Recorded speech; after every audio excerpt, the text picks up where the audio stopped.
Morena councillors and staff, and welcome to councillors who are on Zoom. Lovely to see your big faces. Sorry, I'm just trying to get a handle on that. Yes, I can see that. So, opening statement, just reminding all councillors that the public section of this meeting is being live streamed and recorded, and the recording will be made available on our website following the meeting. Also remind all present that local government decision making affords no protection to councillors, council officers and the public for comments made during meetings that are subsequently challenged in a court of law and determined to be slanderous. Councillor White, I'd be grateful if you could do a karakia for us. Thank you. A koia te tīmatanga me taka hōtengo ngā mea katoa krori ki tūnu ngā tapu tūru e ngā mate. Ngā mate e pikone ki a koutou, ngā mate haere atu rāra. E tarangatira tātaubi Curtis, takoto mai rā i runga taringa kahau i hōnga mano e tarangatira. Hoki atua ki tō matua tūpuna, hoki atu rā, haere atu rā. Wai ho te tō pāhara ki muri e tarangatira, e whakatina nā i o moimoia me o wawata. O rere e tarangatira, haere atu rā, haere atu rā. Haere ki te matanui tarangatira, haere atu rā. Ka tīkea koe kia koto ngā mate. Ka huri au nei ki te whakamaramata kōiro kia koutou, just to translate, Madam Chair. I acknowledge the creator of all things, to all things belong. I acknowledge the passing of all of our ancestors who have gone before us, and on this day, I acknowledge the passing of Sir Toby Curtis, of Hautoko Manua, a mainstay of our people of Te Awa and Ngāti Pikiao. May he rest in peace. May his thoughts and aspirations, may his children, his mokopuna, embrace those and be the good citizens that he would always hope them to be. And may he rest in peace in the arms of the Creator, and may his journey be safe along that journey, along that way. And no reira, te tiamana, e mihi ana ki a koe, me koutou hoki ngā meme o te kaurihera, ngā kaitau toko ngā meme o te hapori, e hui mai nei I tēnei rā, e karakia poto mo tātou kēnua tātou. He honore he krori ki te atua he maungaro ki te mato o te whenua e whakaro pai ki ngā tāngata katoa. Tāngai te atua he ngā kouhau ki roto ki tēnā o mātou. Whakatongi o tō weiru o tapu hei a whina hei toho tohi a mātou. Mahi I nui I a tātou I tēnei rā, ta mahi o te kaurihera o tō imara. Uhu karai tuku tō mātou kaupako. Amen. Thank you, Madam Chair. May I acknowledge the Chair for attending and sitting beside the bedside of Tātaubi on Tuesday at the Committee Maori. Family sends their thanks on behalf of the Indigenous Council. Gratitude. Thank you, Councillor White, and thank you for that wonderful tribute to an amazing man who will be sorely, sorely missed but never forgotten. So thank you, Councillor White. Apologies. We have an apology from Councillor Eti. We have apologies for early departure from Chairman Leader and Councillor Rose if we're not finished by 12:15, and Councillor Von Dadelson will be late. I move the apologies be received, seconded by Councillor Brunning. All those in favour, aye. Against, and carried. Thank you. There is no public forum. Are there any items that councillors would like to raise to put on the agenda? There are none. The order of business, there will be no changes to the order of business. Are there any declarations of conflicts of interest? There are none. Any public excluded business to be transferred into the open? None at this stage. Moving then to the minutes of the committee dated the 3rd of May, and I will move that they are a true and correct record, seconded by Councillor White. Are there any corrections to be made to the minutes or matters arising? There being none, I will put the minutes. All those in favour say aye. Against, and carried. Right, moving to our reports. The first one up, the operating environment. So welcome, Nick. I think you are going to lead us off in terms of a discussion on this important item. So thank you. Yeah. Tēnā koutou councillors, if I might jump in before Nick. This is the operating environment paper on page 15 of your agendas, provides an update on what's happening in our operating environment, particularly in the reform space across central government. You'll note in the update we'll take the paper as read, and we've got a presentation from Nick, which I'll hand over to shortly. You'll note the updates on the geothermal system plan and Plan Change 9 also within this paper. Of course, more recently, we've had other central government direction which has come out.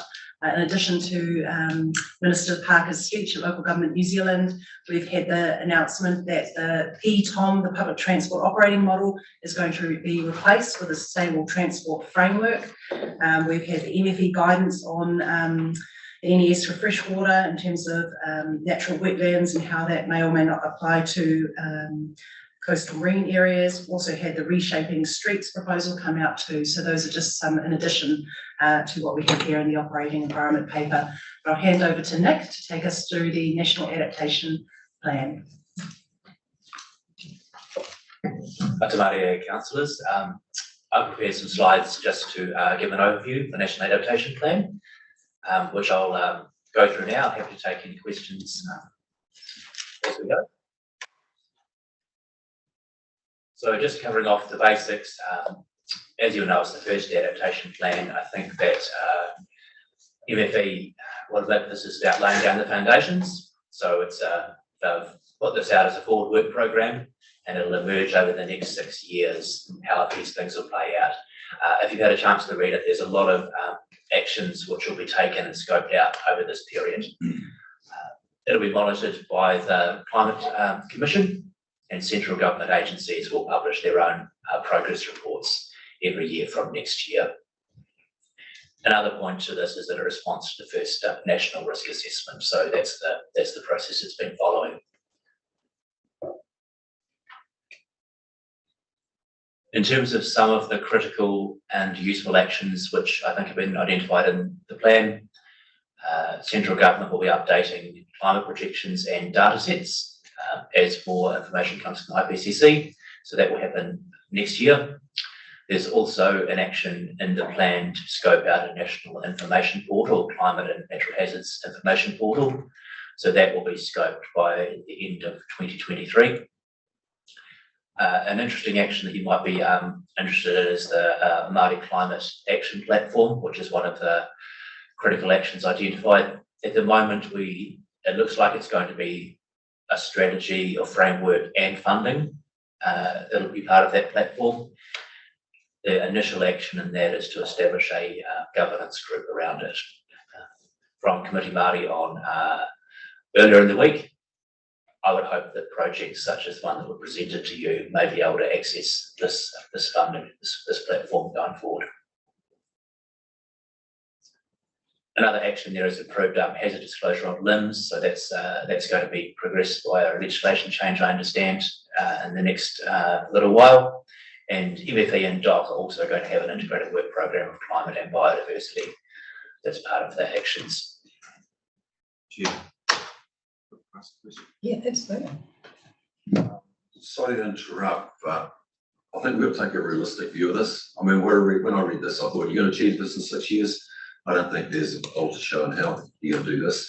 And I'd appreciate the contribution of Councillor Crosby, because improved hazard disclosure on limbs, unless there's a national direction, because in my understanding, councils have endeavoured to do that in Christchurch, have endeavoured to do it in the Kapiti Coast. The individuals, the landowners, have taken cases to the court, and the court has overruled on that action taking place. So how are we going to bridge that legal challenge to what inevitably people will push back on? And there must be others, Mr. Crosby, as well. Yeah, thank you. And thank you, Nick. That's a good summary.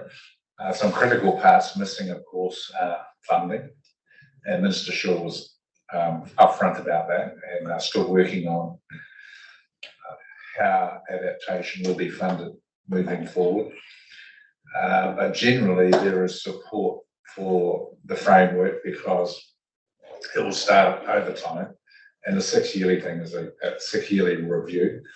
I think it's ambitious, as you say, Chair, to get all those actions. I've lost the number of actions, but it's a large number of them, all done in 6 years. So it will be a moving feast, I think, of updates with regard to it, but at least it's a fundamental framework now.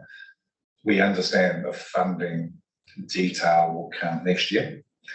At the moment, I'm just working through some very short-term funding support mechanisms, as you've seen, obviously, with the weather this winter. But in the longer term, they do need to have some funding actions. And it was interesting, yesterday, AIG, I think it is the insurance company, came out with some 3 initiatives as well. So, and that's good, because they will be a critical player in this as well, not just AIG, but the insurance industry itself. But the limit issue has been really problematic. So to get some national framework for that is, let's say, legal proof, will be critical, because at the moment councils have been going solo on this for decades actually, and coming under challenge, sometimes winning, sometimes losing.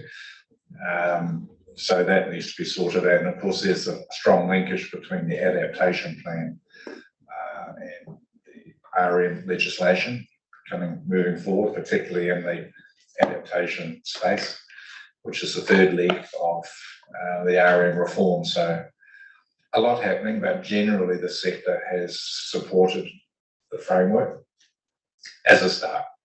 But there's lots of gaps, obviously, to fill in moving forward.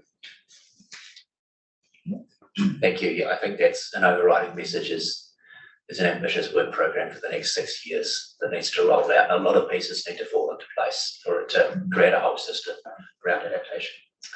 I'll just jump over to the funding actions, because that's been raised. The Climate Emergency Response Fund, which has money from the ETS, the government will consider adaptation criteria for that fund going forward and focus on mitigation. There is going to be a work program around how we meet the costs that's going to be published. So these are the steps that are being taken, and we know there's a case study on co-funding for flood resilience. We support. Just pause for brief, Nick. Councillor McDonald, you have your hand up. Yes, I have. Look, I just want to say to staff and to councillors, let's be ambitious.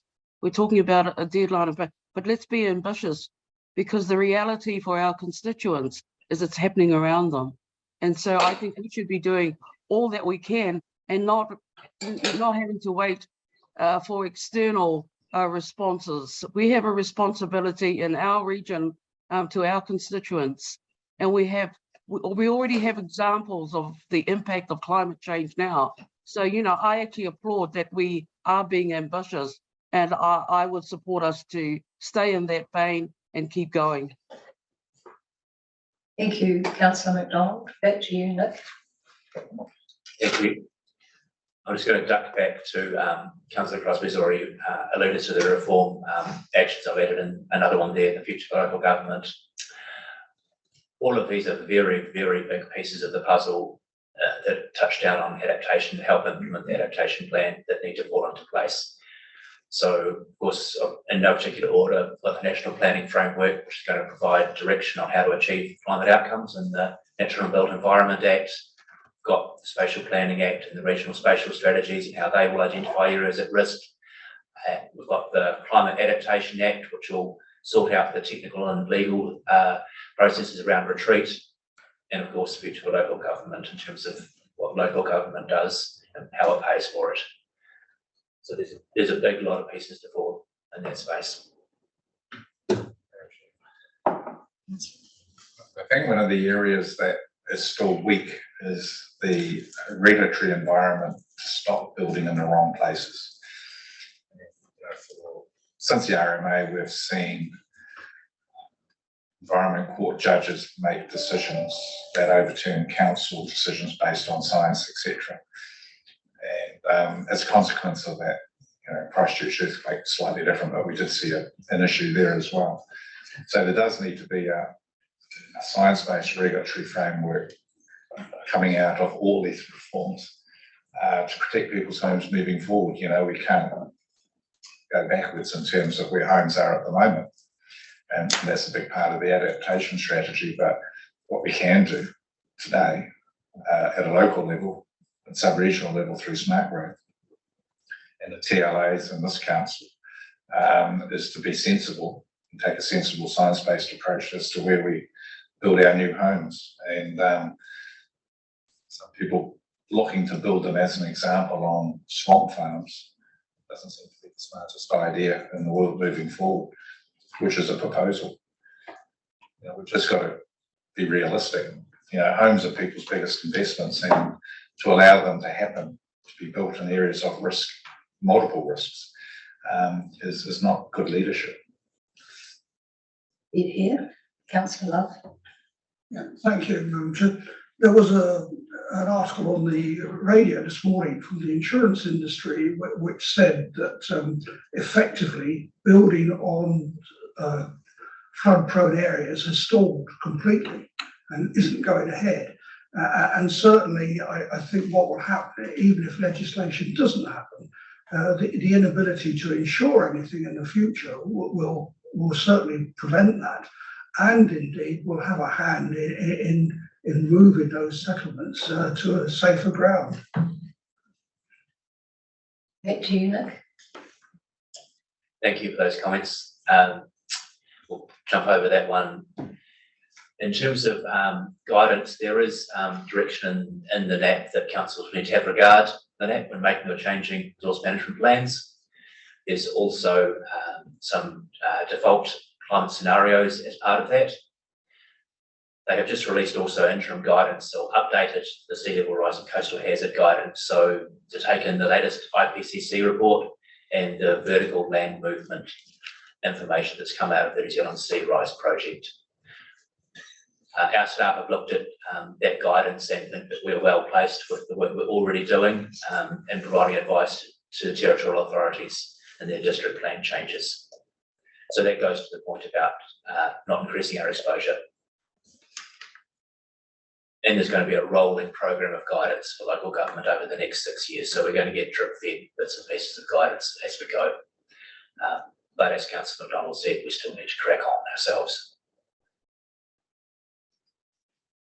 Finally, we've labelled this point, what the rolling work program, there's a lot of pieces to fall into place. A change between the draft and the final NAP was an emphasis on climate resilient development.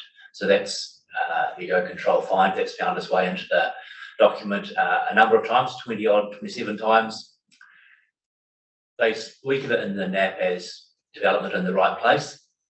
Climate resilient development in the latest IPCC report is not just development in the right place, it's how it's developed so that it's resilient to the changing climate, that it integrates emissions reduction and people and ecosystems exist in the same place positively together. So there's a bit of a wider piece around climate resilient development, rather that goes beyond just the place that it is, more the how the development takes place. Thank you, Nick. I recognise Councillor Lees has her hand up, and then Councillor Clark. Thank you. I found some really good summary documents on the MFE website, which summarises the impacts on different sectors, for example, business, local government, etc. And going through those caused me to reflect that we shouldn't just be continuing with our business as usual. What we should be doing every time that we get a big directional document like this is to analyse, okay, so what is this telling us? What do we need to change? What do we need to prioritise? What do we need to be doing less of? What do we need to be doing more of? If I can just give you an example, one of the things buried in the climate change for local government was the major review of the CDM network, which needs to be made fit for purpose. Now, David probably is completely aware of what's going on there, but I am not. And I think we all need to be, because, you know, we have statutory responsibilities in that area. So I'm encouraging a change in the way we accept these documents to be a bit more analytical, to decide which bits we need to prioritise and what we need to do to change our work program and focus to respond to this. And I know that staff are doing that, but one of my biggest frustration is that we have a climate emergency and we seem to be plodding along methodically, you know, doing things incrementally, etc., and getting these policy documents and saying, oh, well, it says this and it says that, but it doesn't. We don't then go to say, well, okay, this means that we've got to change doing this that way. So that will be a consistent theme for me today as we talk about the emissions reduction plan. And when we consider some of the other papers, the theme of needing to prioritise and be very clear that we are in the right position to be delivering what needs to be delivered in the best possible frame time. Well said, Councillor Nees, Councillor Clark, and then Councillor von Dalton. Yeah, kia ora, Nick. When does the fiscal aspect of this actually get actually quantified? I mean, we see these rather ambitious projections, but I guess I'm kind of looking when we think about Three Waters with the tens of billions projected to be spent in there, and there's tens of billions up here, and I look at dear little New Zealand with its 5 million people, it just doesn't stack up in the context of affordability. So when these plans going forward, is there any opportunity to be able to put even some vague indicative figure of what it's likely to cost? Otherwise it becomes a little bit pie in the skies, doesn't it really? Oh, absolutely. I think there's, I guess that's why they've tried to say they're going to put out a work program of how to try and quantify and how we pay for all of this. But when you see some of the figures going around, we can't, as a nation, afford it. I think I can't remember the figure, but there's some interesting work in terms of the GDP of the Netherlands against its coastlines, the ratio of GDP to coastline for the Netherlands. It's several orders of magnitude different to New Zealand's GDP. Relative to its coastline. Just as an example. Councillor von Dalton and then Councillor White. Yeah, thank you, Madam Chair. My concern is that when we're looking at hazards and whatever, we should be looking at let the buyer beware to some extent. I think for us to be so overly prescriptive, this is going to need a step change from central government. Our ratepayers shouldn't have to front the bills for these things.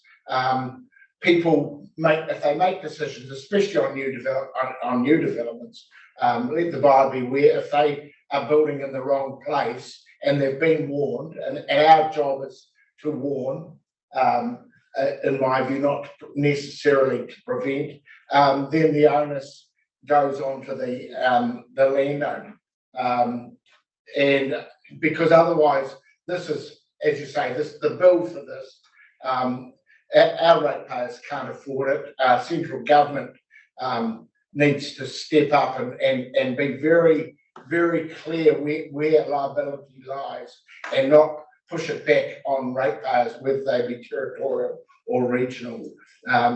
This is a huge issue, and I totally concur that we have a responsibility to give notice of risk, but the responsibility for that risk should lie with the developer or landowner. Let the buyer beware. Thank you. Thank you. And an interesting notion given the legal concepts of foreseeable harm. Councillor White. Yeah, for you, Madam Chair, it does seem like often we're shuffling the deck chairs on our Titanic with this one. And I'm not quite sure that I support buyer beware. I think there are deeper responsibilities of councils.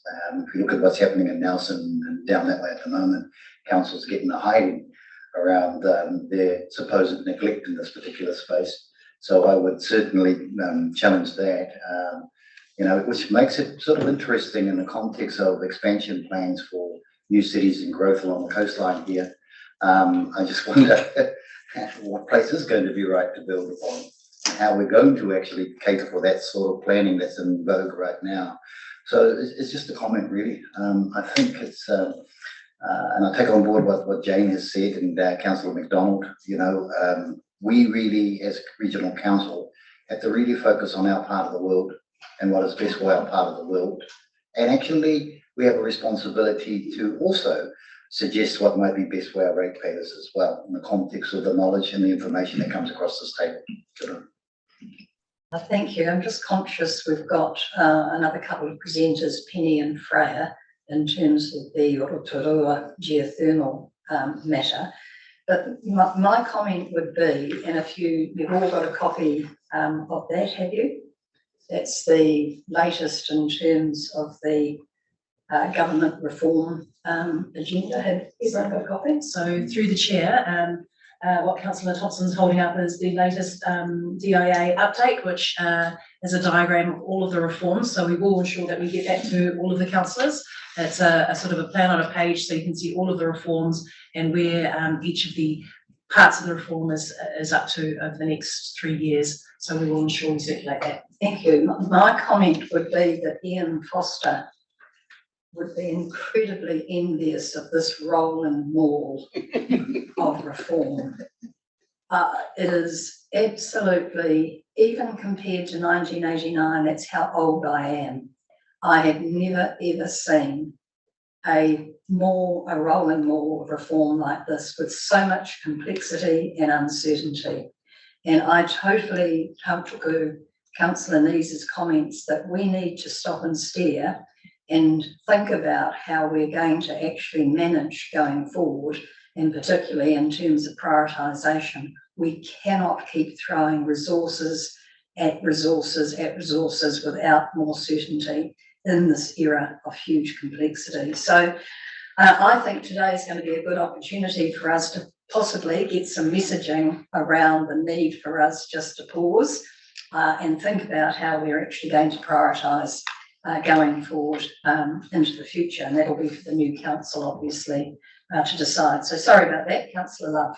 Can I just say, Majora, I haven't got a copy of that and would like one, and I think it's important we all do get one. Thank you. Absolutely. So Nick, thank you for that. And Freya and Penny, are you around online somewhere? Freya? Yes, Morena, yes, we are online. Wonderful. We can't quite see Penny yet. She's just having some technical difficulties. I think she's getting it. She's here. Morena, councillors. The dream duo are here. So yeah, look, would you be good enough just to perhaps just go over the report in terms of the Rotorua Geothermal work? And thank you. Sure, I can do that. It was more by way of an update. We don't have a presentation as such. We're really just here to answer any questions if councillors have any. I guess there was two key things that we were pointing out in terms of causing a slight delay to the timeframes of releasing a system management plan, and they were things that we didn't feel we could rush through. They're both identified in the paper for you. So in response to feedback that we had at our recent Huia Iwi, there was a very clear message that Te Aroa wanted to go away and talk within themselves about how they wish to participate in the development of the system management plan for Rotorua. We as staff and councillors that were present at those meetings have offered our support if it is wanted to do that. But it's very much a conversation for Te Aroa to have with Te Aroa. Councillor White may want to add further to that, I'm not sure. And then the other matter is just around there was absolutely and always has been a desire from the community to have very hard numbers and certainty around the availability of the geothermal resource for use. So what is there, what can we use, what is left? We've got a number of technical reports that have kind of all come in at once that our science team are now consolidating that information so that we can build that robust and defendable picture for our community and go out with some very, very clear messaging on that and that just needs some time to get together so that we can give people some certainty around what council is saying in that space. Do you have anything to add, Penny? Probably just speaking a little bit more to the science. I think one of the key outcomes that we're seeing coming from some of these draft papers that, as Freya said, are just sort of landing across our desk in the last few weeks, is that perhaps the limits of the system are a little bit tighter than what we originally thought. So we're thinking that in terms of allocation limits, some of those lines are going to have to be drawn perhaps at a level that we haven't always anticipated. We've always known that there'd be some limits to use, some allocation limits, and we've always messaged that to the community. But what we're hearing from through our science reports and from our science team is that in fact the system's probably reaching its capacity a little bit sooner than we think, and therefore we're going to have to take an even more precautionary approach in allocation. So we've got some concerns about how we message that to the community. We had that constant tension of use the resources, plenty there. There's plenty of heat to waste. Let's use it to heat our homes. So the counter argument is absolutely, but the system is already being utilised, and the difference between a healthy system and an unhealthy system in the Rotorua is actually not very much in terms of the geothermal reservoir. So that's going to be quite complex for us moving forward. Thank you, Penny, and thank you, Freya. I have Councillor Thurston, Winters and Nees and White. Councillor Thurston. Thank you, Madam Chair. Look, first off, I just wanted to heap praise on our staff and my colleagues, Councillor Winters and Councillor White. This has been a very protracted process. There's been massive engagement with the community and in particular with iwi Maori. As we all acknowledge, the geothermal resource is incredibly fragile and it's not unlimited. No, the meetings have been protracted. We all acknowledge that, but things move slowly, as we all know, in Māoridom, and I think, and Councillor White will support me here, I do believe we're effectively all on the same page at the moment. But this whole proposal has been developed in partnership with iwi Māori, and I really look forward to whoever is there with the incoming council to the draft coming in early 2023. But once again, Madam Chair, full marks to our staff, to the two ladies who have presented this morning, have been absolutely incredible. And as I say, also my colleagues, I think we're all on the same page, as I said. Thanks so much. Thank you, Councillor Thurston. Councillor Winters. Thank you, Madam Chair. Hi, Penny and Freya. Thanks for the quick update. I'm reminded of the words from Ian McLean at one of those meetings we had down at Ohinimutu. Show me the data. They want to see it as well. And if you talk about a fragile system, show us the data. So when you talk about these technical reports, when will we be able to show our community the data to say it's a very fragile system? In response to you, Councillor Winters, I think that was clearly a message that was given to us quite loudly, clearly. I think I was told to sit down at one point. Well, let's not go there, but let's just, yeah. But yeah, so we've got a couple of plans. So the first is that, well, we actually feel we have given some of that data to the community already. We've given it in the form of science snapshot reports which contain a lot of information. We've also put technical reports on the website. So that data is already available to people. What we're thinking about is how do we make it more accessible? So at the moment, we're preparing a series of short videos on each of the key science work streams, which will be available on the website, and we will basically circulate those when they're complete to the participants of the hui, and we'll also post them on the website. So they will address key things like the monitoring we've been doing, the modelling and the results of that, and then also eventually what we think the limits need to be and why. So we're thinking that will be a really good way to socialise that thinking. What we need to do at the moment, as Freya said, is consolidate all of those reports, pull it all together and get firm guidance from council about what the limits are. So we've always said there are limits, but we don't know what the exact figures are. Once they've done that, we need to come back to council and workshop that with you, because obviously that's going to be very important about how we set those limits and how they relate to our objectives. And then we'll have to think about the best way of communicating that to our community, hopefully by making the technical reports accessible, by also by video links, and also maybe by some public workshops to actually take people through some of that complex data. I hope that answers the question. Can I just tautoko with Lyle and thank Penny and Freya for fronting those meetings? Done a superb job, and it's difficult. You've had a fair bit of, what's the word? Distress come across your desk by not engaging. Well, we thought we were engaging, but obviously weren't. But tautoko Lyle's comments, and keep up the good work and keep us informed, and you know, let's keep progressing. Cheers. Thank you. Thank you, Councillor Lees, then Councillor White. Thank you. Just a question, Penny. The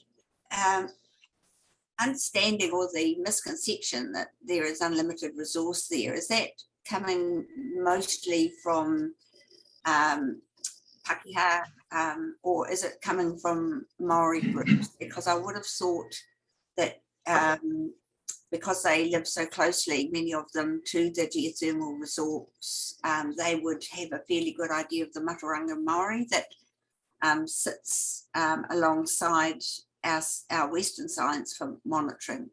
So if you could answer the first question, who are the people who believe there's less need for limitation of use of the resource? And two, have we got Maturanga Maori evidence that also justifies stronger allocation limits?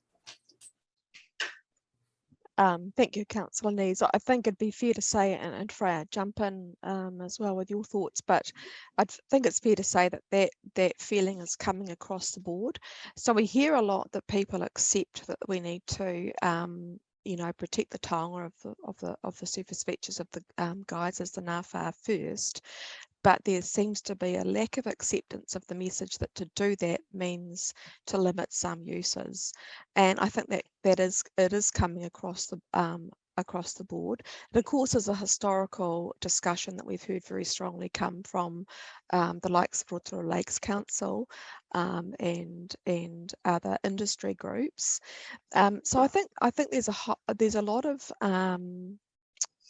of sympathy for the fact that we need to be managing the system to protect the taonga, and we've talked a lot about our objectives being about protecting the Maori of ngā waiariki, and there's a high level of acceptance of that, but I think people are reluctant to accept that taking heat and fluid from the system endlessly will affect that, and that's because it's a complex thing to understand. When you see steam and hot water overflowing onto your streets, that's very hard to understand. In terms of the mātauranga, that was some of the work that we've done with our Ahika group. It was looking at exactly that. What are the issues? What is the mātauranga around the health or the mauri of the resource?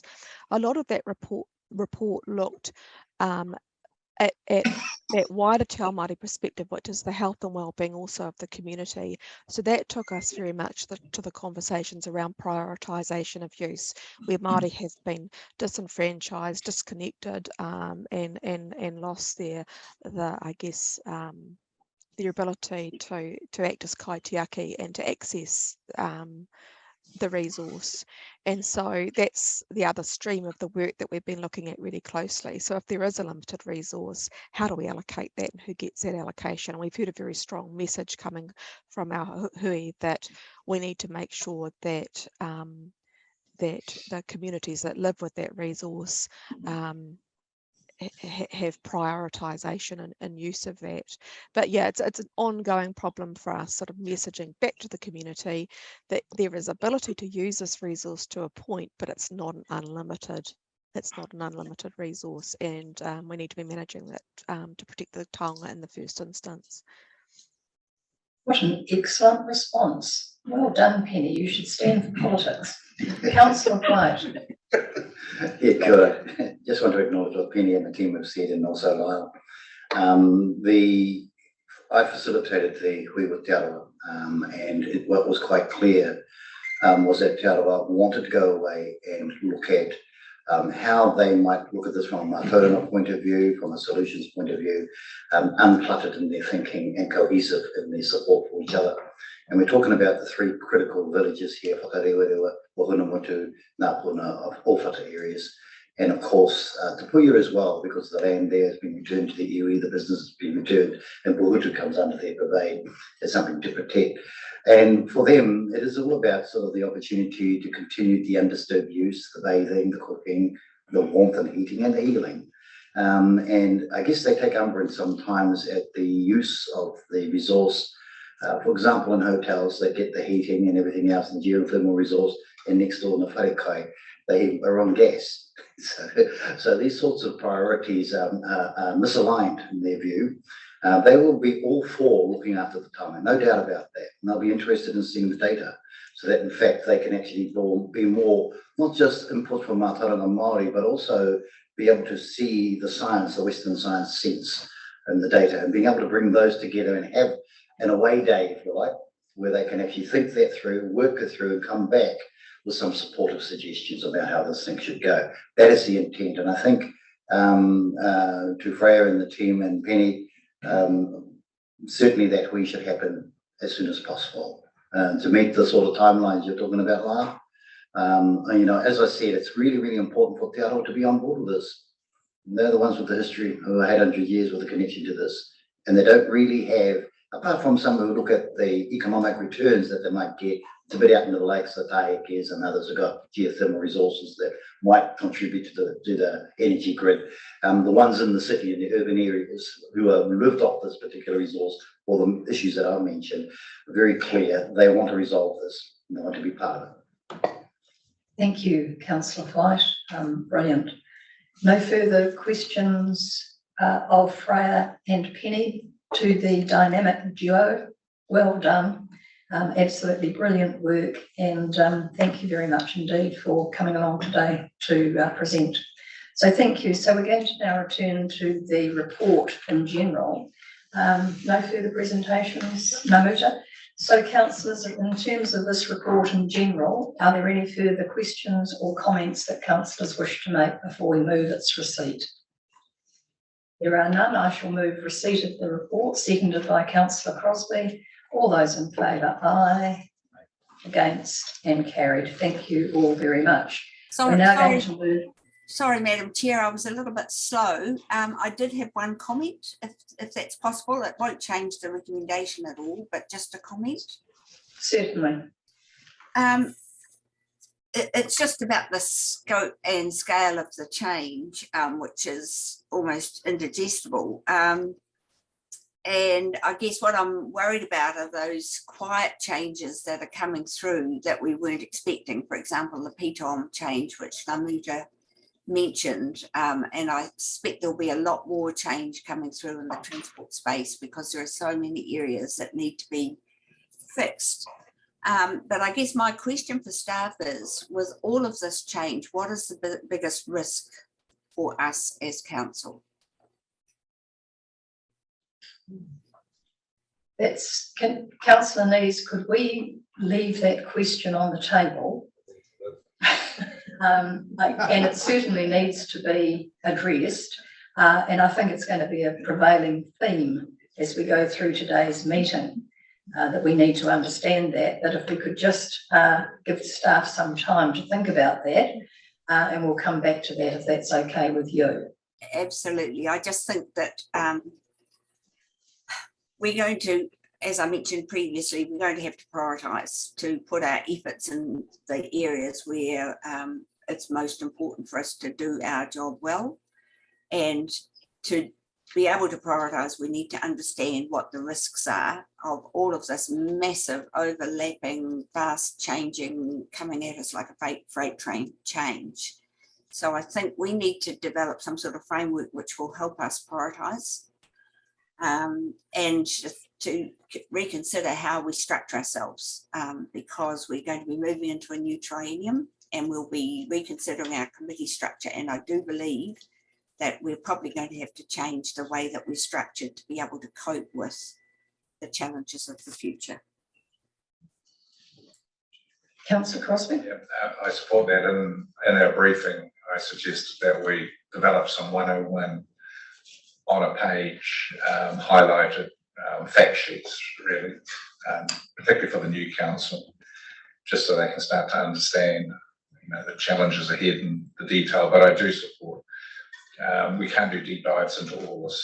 It's just impossible. So support council needs. We do need to prioritise it. What's our swim lanes? Where do we get the best impact, to serve our community? Thank you, Councillor Crosby. I think we're already starting to send a fairly clear message, Ngā that we will need to look in terms of some kind of framework going forward for prioritisation and how we manage this both at a governance and an operations level.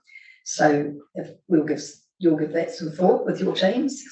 So that's been moved and seconded. Yep, we've done that. So we're now moving to the Whakatane and the Kawerau Spatial Plan project. We'll take the report as read. Lorraine, do you wish to comment on this report? Thank you, Madam Chair. I was just going to point out that it provides an update on the Whakatane Kawerau Spatial Planning project, which staff have been involved in today. It presents the project plan, which has now been developed, and it signals that the governance group will be established in the new triennium, and a representative from the Bay of Plenty Regional Council will be sought in the new triennium. So maybe answer any questions. Thank you, Rain. So firstly, I've got Councillor Clark, being chairman leader. Are you? No. Councillor Clark? I guess this is rather more a statement than a question. Having followed the process and known the current state of planning in particularly the Eastern Bay, but Kawerau and Whakatane in particular, they are suffering. They feel constrained in developing this for a lack of planners, resourcing, and it's an interesting topic to see how a relationship between the regional council and our TLAs exists and what is the scope and capacity of assistance in terms of spatial planning. Do we provide more resource to them? I would strongly advocate that we do, simply because I'm aware of the lack of spatial planning is having major social impacts in the Eastern Bay of Plenty. And I say without doubt and a jest, I came past a very little ambitious building to a project with some people have moved back to the whānau land. They have done so well. They've got so many whānau living on their place that they now have 2 long drops. And that really, there's something amusing about that, but there's something really not amusing about the creation of potential shanty towns in the Eastern Bay of Plenty because we haven't progressed our spatial planning as well enough. So I just kind of a plea to this forum to, if there's assistance available, to please support the ongoing spatial planning concepts in the Eastern Bay of Plenty, because otherwise I think there will be consequences. So yeah, no question, but thank you, folks. Thank you, Councillor Clark. Councillor Brunning and then Councillor Love. Yes, is there any chance that a portakey maybe after the elections may be drawn into this spatial plan, or is that a dead dog?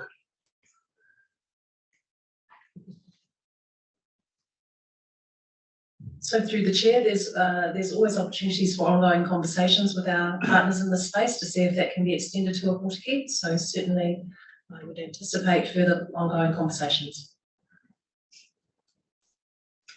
Councillor Love. Thank you. A couple of weeks ago, I can't remember the date and I can't remember the title of the meeting, but there was a meeting over at Whakatane about spatial planning.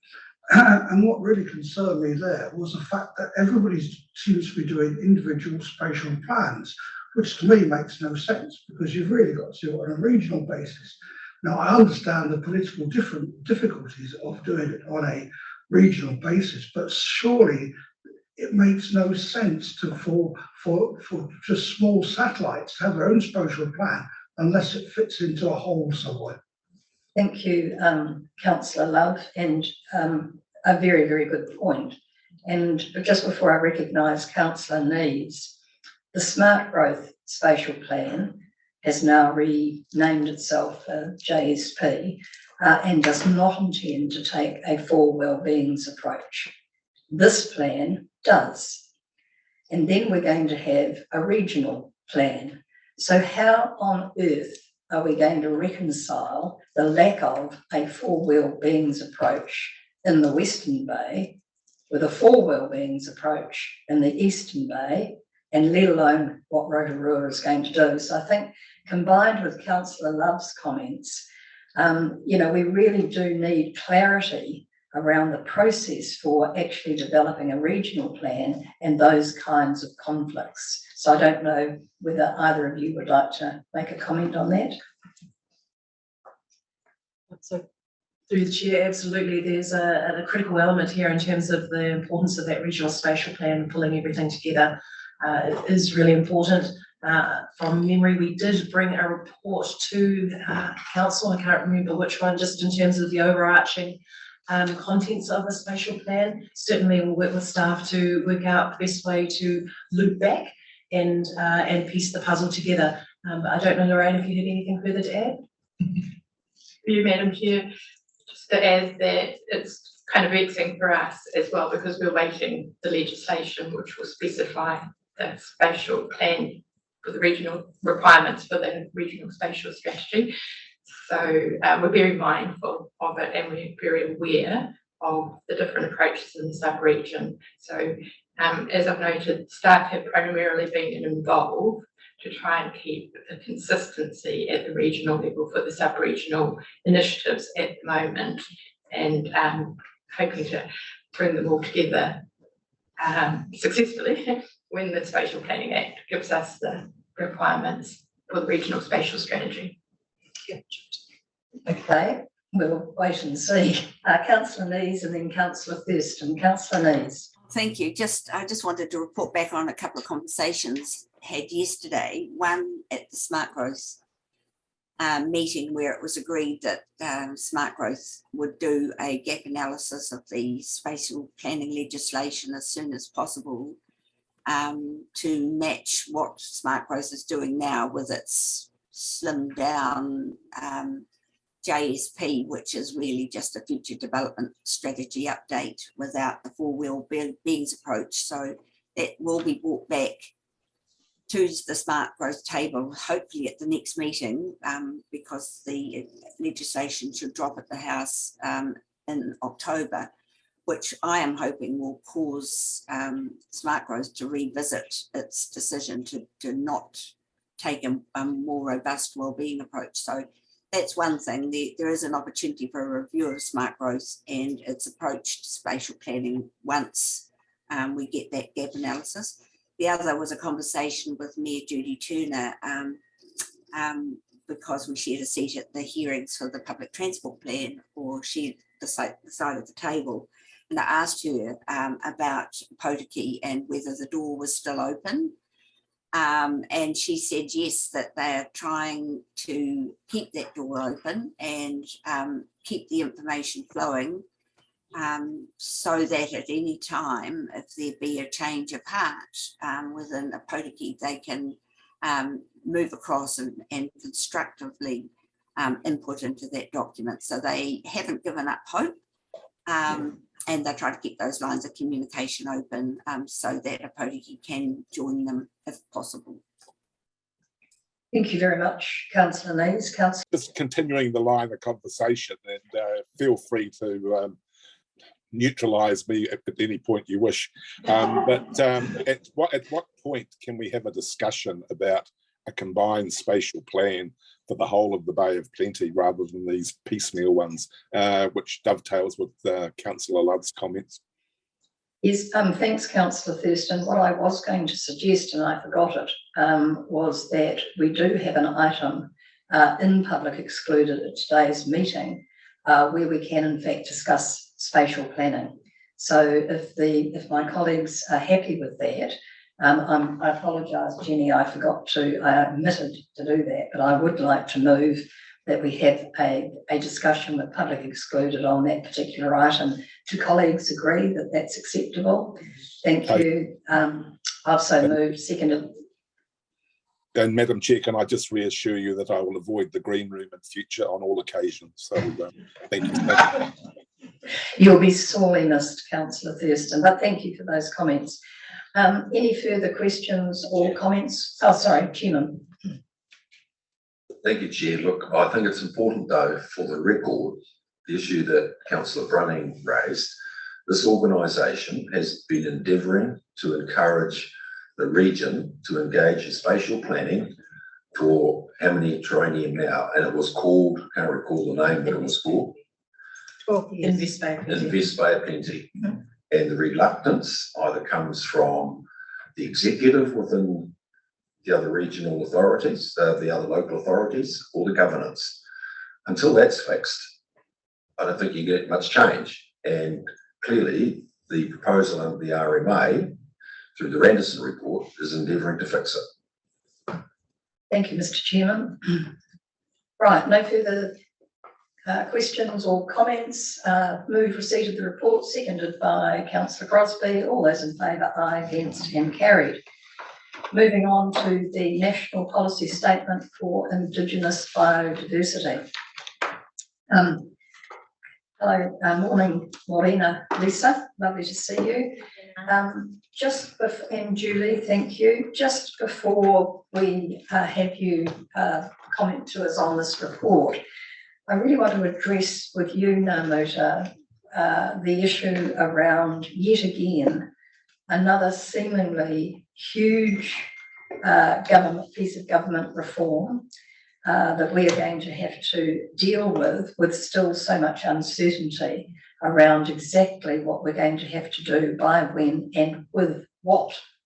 And indeed it has crossovers with the NPS freshwater, etc. So Ngā Muta, right at the outset, can you give some assurance to us that we are not going to be putting huge resource into this work until such time as we have further clarity around the expectations and a very clear prioritised program of work with resourcing needed? So I just wanted to ask you, put you on the spot and ask you that. Absolutely. And through the chair, once this is gazetted later this year, we will be in a much better position to be able to provide you with advice as to what's needed going forward. You'll note the timeframes for this are extended, so it's not an immediate action or need. So yes, I'll provide you with that certainty that we are looking at prioritisation within our work program, and later this year, once this is gazetted, we'll have a better idea as to what is required, and we will come back to you and report back to you in terms of our recommendations, in terms of how we move forward in this space, including utilising our existing budget, working closely with our partners, DOC, particularly in this instance, looking at what national funding might be available and any recommendations in terms of going forward. But we are absolutely aware of the resourcing requirements which we have at the moment, the timeframes that we need to operate in. We're also conscious of the past advice you've given us in terms of how to prioritise, and those key principles you asked us to look at before in terms of placing the community at the heart of our work, working shoulder to shoulder with our Maori partners, delivering on our strategic priorities, making sure that we stick to our knitting while keeping an eye on the future and acknowledging the purpose of local government. So we are certainly keeping those principles in mind whenever we look at any new piece of reform that comes through. Thank you very much, Ngā Muta. So right, handing over to you, Lisa. I don't have much more to say. Ngā Muta has kind of covered it. Really, the purpose of this paper was just a heads up that the NPS for Indigenous biodiversity is coming. I checked the MFE website yesterday and they still think Gazette will be in December.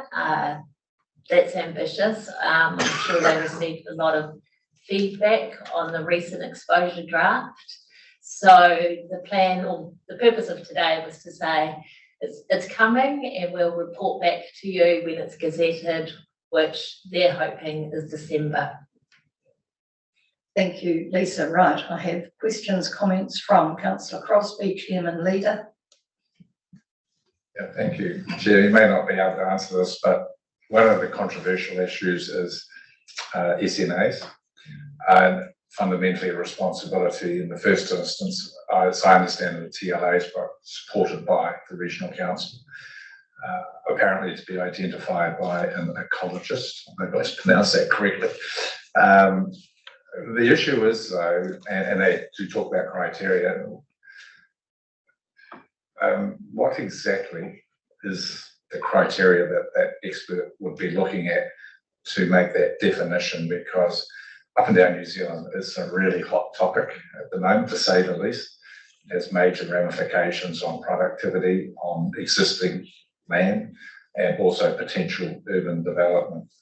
Are we dated yet in terms of how that's actually going to play out on the ground? Because the Regional Council will have a responsibility in that space. So I'll answer first. You're right. About the resource, it is a TLA thing, but in the exposure draft, it does say if the TAs ask for help, Regional Council must assist. So that is something yet to be clarified, and we raised that in our submission.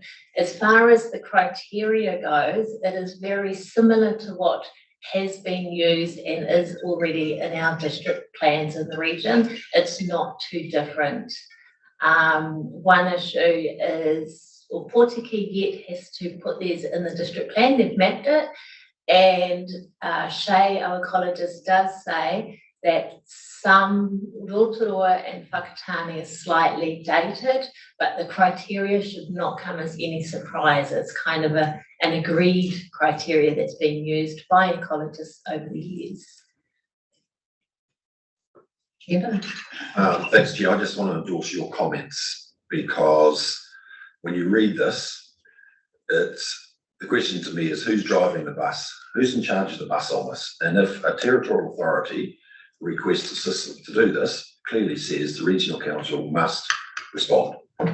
So, you know, we can prioritise this, but we need to understand what that means relative to the demand that can be put on to us by a third party.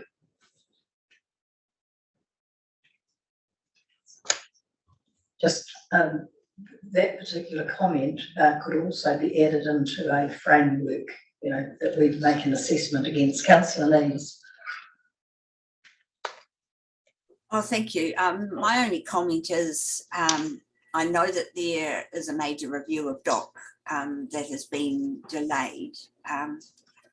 For something like this, DOC has to be an integral partner, and I would have thought that any work that we do on developing a framework or strategy for Indigenous biodiversity within the Bay of Plenty would need to be done in partnership with DOC.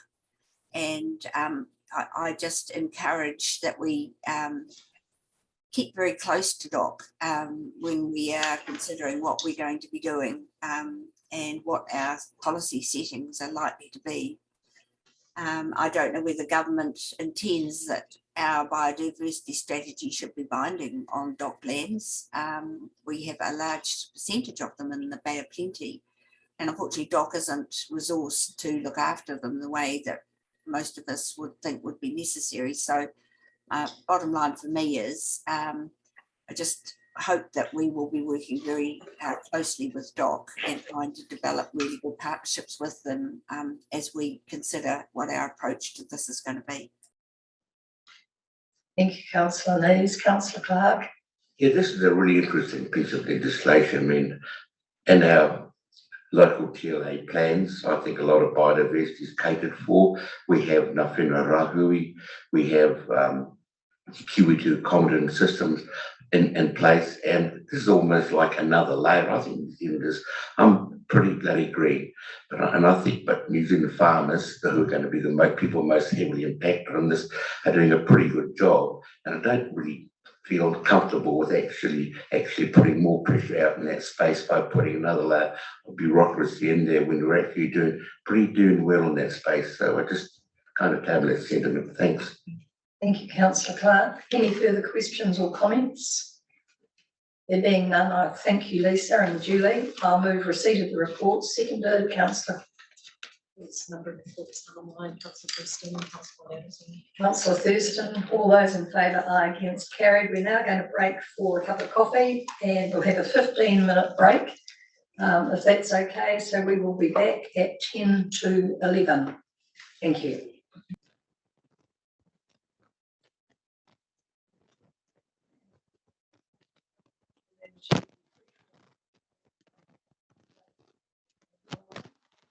To start the talk.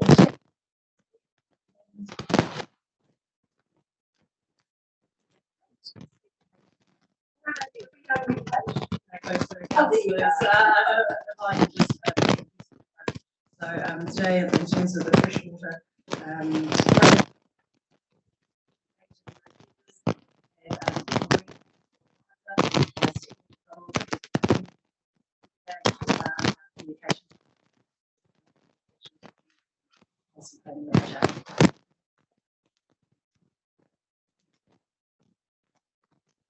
Thank you and good morning. I think we may also have Anna Rubuko online as well.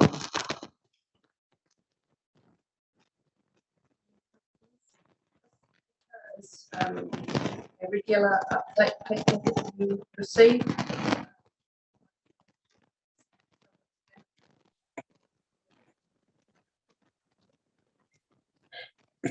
Madam Chair, we've got a lot of static on the line at our end. We can't hear anything.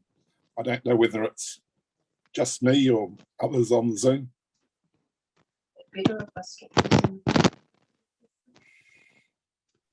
No, you're not the only one, Lyle. There is a lot of static coming from here.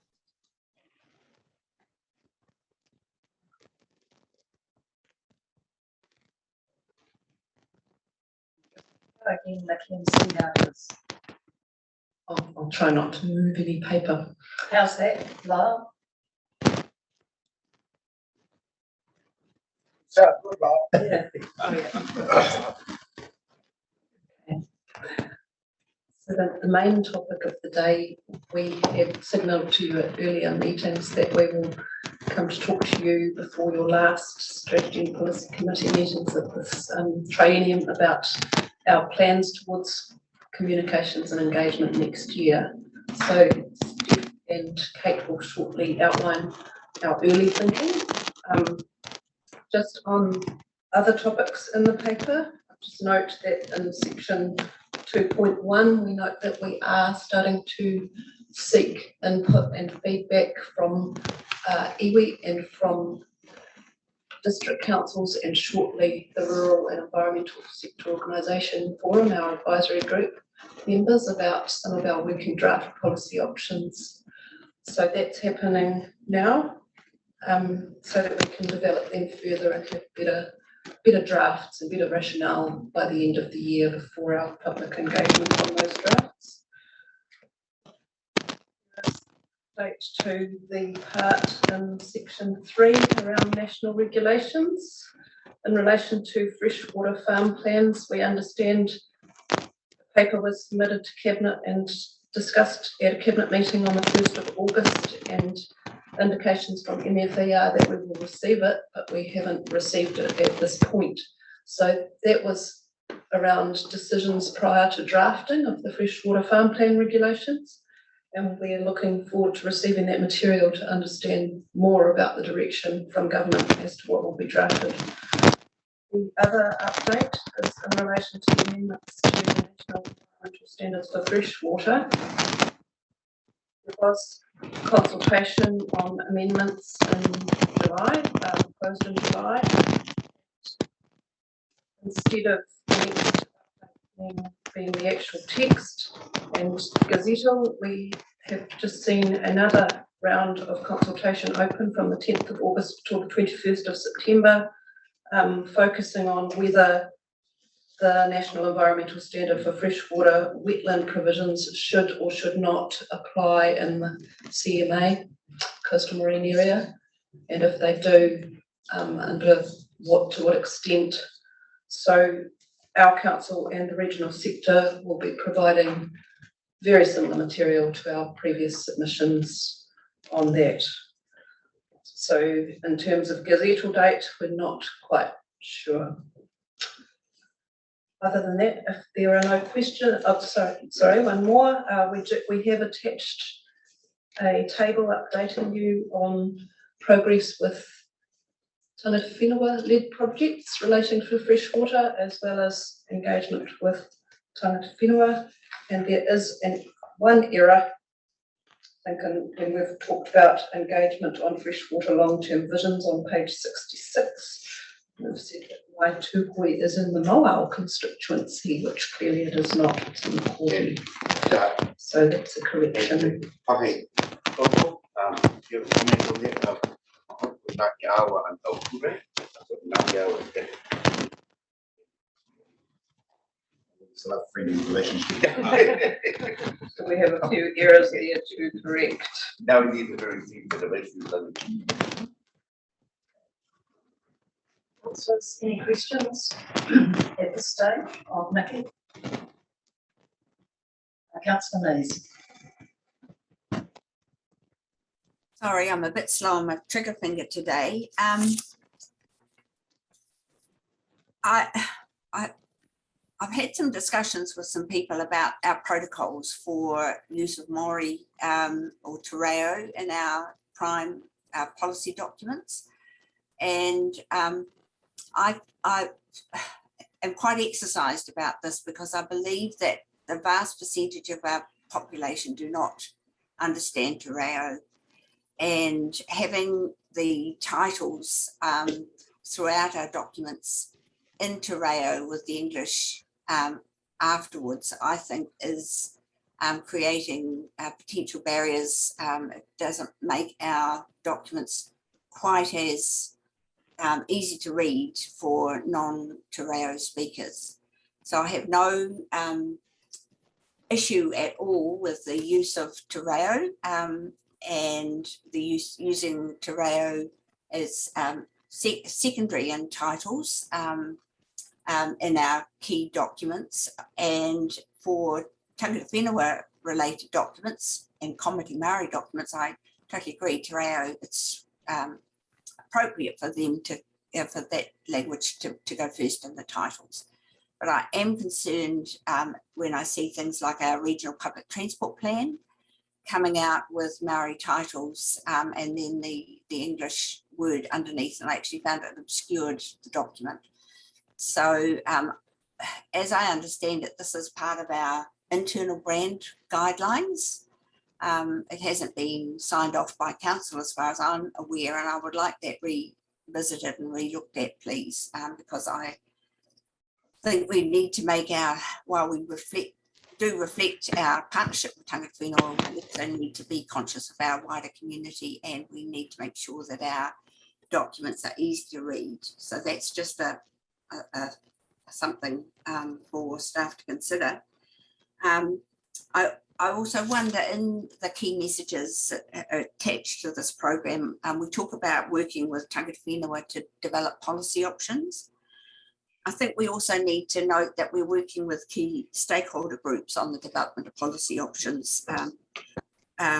We do mention working with landowners and general consultation with wider communities, but this is a plan for all of our communities. And I think we need to reflect that we are having conversations with specialist groups other than tangata whenua to help us inform our policy options. So that's one question.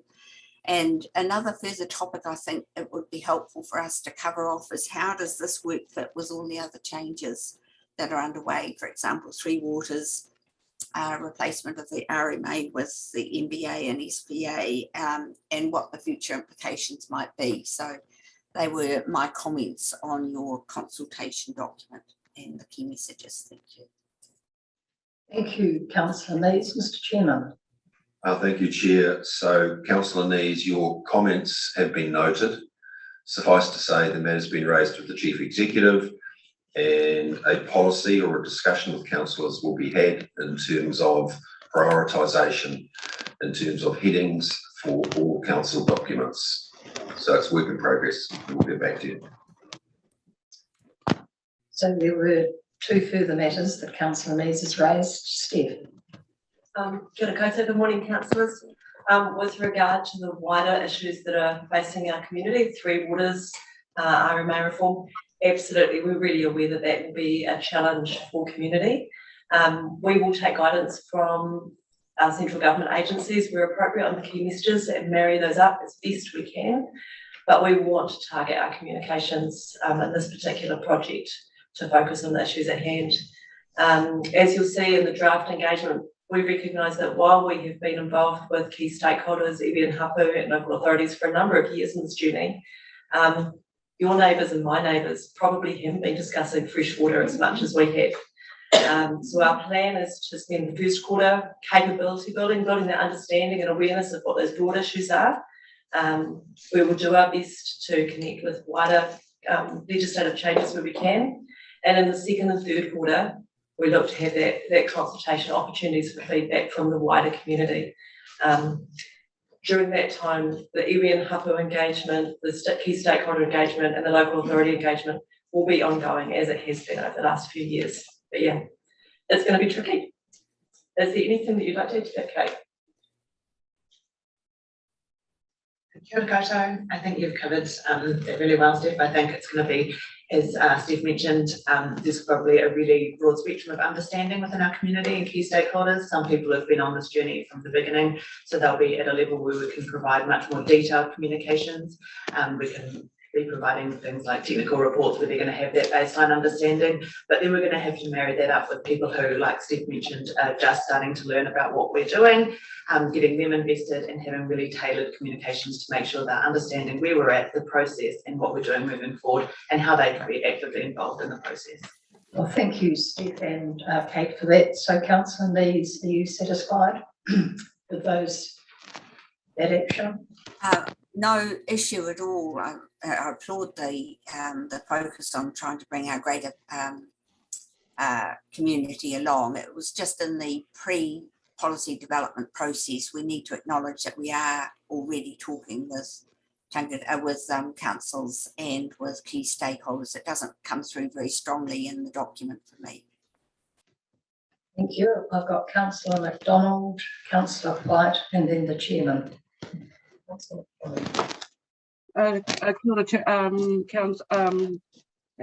Madam Chair. Look, I just want to make a comment about the comments being made. I find the rhetoric a little tiresome of what we're continuing to hear around this table. And, you know, just a reminder to everybody, Te Reo Māori is an acknowledged language of this country. So it has the standing to be used in our documents. That's my first point.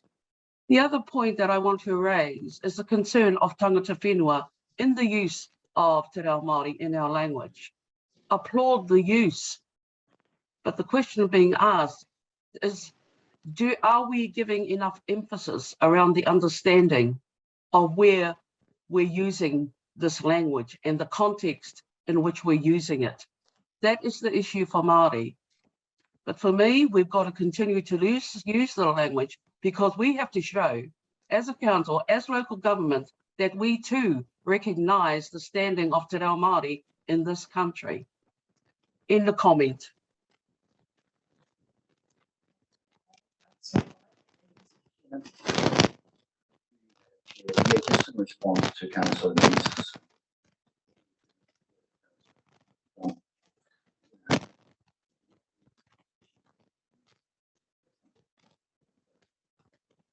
So, and its use therefore is certainly valid. But if I look at it from a point of view of trying to analyse it in the context of equity, proportions of population, I remind myself, coming from Rotorua, the high social deprivation,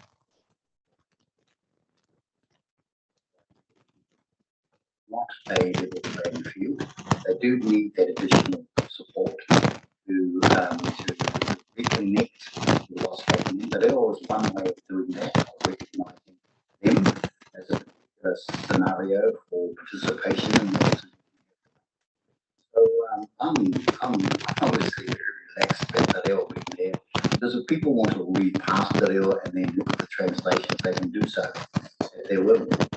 You know, some of the natural speakers in te reo prefer to read te reo because it has a wider interpretation, a more holistic interpretation. For example, if I say to you, kia ora, I'm happy to see you. If I say to you, kia ora, I'm not so happy to see you. If I say it in different tones, different ways, and different levels, there's different meanings. So our people do use the reo to really reconstruct the depth of meaning. For Maori, that's important. For Western New Zealand, well, you can read the English language, and that's there as well. Doesn't isolate the understanding. But if it's seen, in my view, as a question around equity, well, I've said it before and I'll say it again, the playing field is not equal. So unless the people can rise to the playing field, and I'm of the view that if tangata whenua is supported to rise, and everybody rises with it. No problems back home in Te Awa saying, what's good for Te Awa is good for the community, because I understand the deprivation statistics. I understand if you make that rise, and everybody rises with it. I also understand the fact that way. And so those are my comments. I'm very supportive of also using te reo. I'm not going to argue about priority, because for me it does acknowledge a particular circumstance within society that we as a people do need to address. And I note that iwi engagement and all these other things are to the fore. And I'm sure Councillor Crosby's seeing it come across his local government New Zealand desk all the time. Thank you. Just before we have the chairman speak, to those who are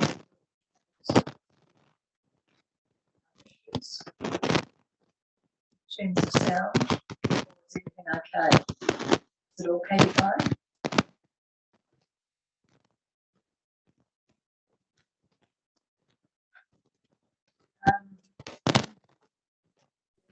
It's pretty grim, Madam Chair.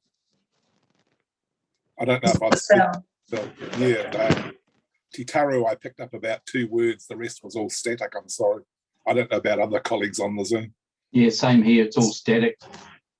So can we just pause for a minute and resolve the technical? We possibly just temporarily adjourn, just stay with us, but we just need to try and sort this technical issue out. So I'm just going to adjourn briefly, and we'll try and get some technical expertise to help us.